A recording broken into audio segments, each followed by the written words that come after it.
Hi, welcome to Orchids with Barney, and today we've got this incredible orchid. I'm going to show you the name. It's Monnierara Millennium Magic Witchcraft, and it's one of the sort of catasetum types, but it's renowned for its amazing dark flowers. You can see it's basically black. I mean, it is called a black orchid. It's interesting because you can see a hint of burgundy when the light shines on it right, but it's so dark. It's absolutely incredible, and it forms these nice, quite decent sized spikes.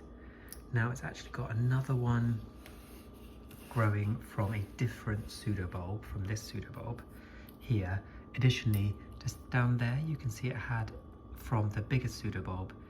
That was the first spike, which unfortunately I was away for kind of 2 weeks, which was literally like the day I left, the flowers were just beginning to open, and when I came back they were pretty much all done. So I've waited for this spike to open so we can get the video. But what's nice is, you know, you've got a succession, so really this was sort of 2 weeks for the first flower spike, hopefully a good couple of weeks with this one, and then another couple of weeks with the last one. So really looking at 6 weeks of interest, and hopefully as this plant becomes bigger we'll get even more maybe.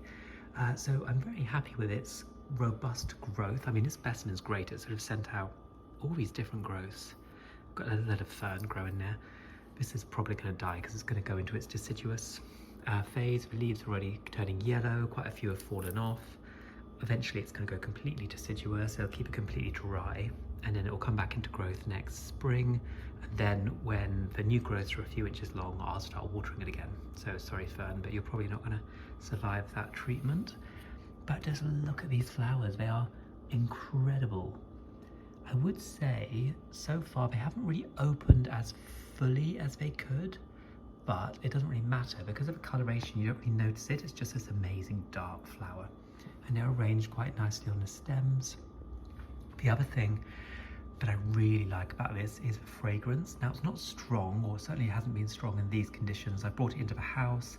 This was growing in my grow tent, but it spent the summer outside in Washington DC, so it's a hot, humid summer.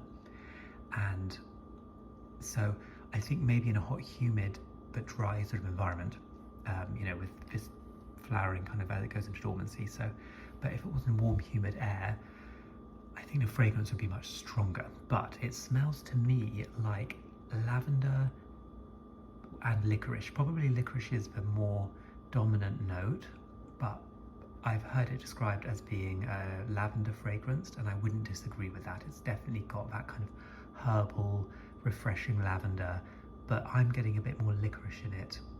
But really, really, really nice, really unusual, quite medicinal. You know, kind of feels like something you get in like an alpine herbal sweet or something. But I really, really like it, and the flowers are just incredibly cool, and they're presented really nicely. You know, look at that, it's just insane. They're like almost completely black. It's just remarkable as flowers go. So this is, I keep saying the name wrong, Monnierara Millennium Magic Witchcraft. But yeah, I hope you've enjoyed this video, and I highly recommend this orchid. Thanks for watching.